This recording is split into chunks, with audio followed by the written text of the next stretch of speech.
না দেখা যায় না তো। আপনার কি জেট ল্যাগের রিকভারি হচ্ছে না, জেট ল্যাগের সমস্যা হচ্ছে না, আমার সমস্যা হচ্ছে পেইন।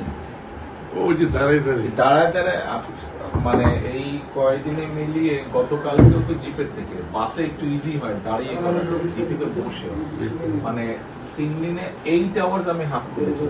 আমরা হিসাব করতেছি, আমি তো একটা বাসায় গিয়ে বুঝবো। আমরা বলতেছি আরেকটা ঝামেলা হচ্ছে আপনার, সেটা হলো সেই পরিবার অলমোস্ট পুরো শোল্ডার কিছুক্ষণ পরে আরেক ডানের পায়টা পুরো বাঁকা।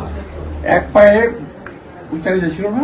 এক পায়ে উঁচা নিচা, তাতে হয়েছে কি আবার হ্যাঁ, হাঁটুতে দেখলাম ব্যথা। এটা আমি ফিল করছি বলিনি যে এই এক পায়ে তো মানে হাঁটুতে ব্যথা, হাঁটুতে পরে ব্যথা করছে। যাই হোক, এগুলো ঠিক হয়ে যাবে। আপনার ওখানে একটা জেট ল্যাগ টের পাবেন না।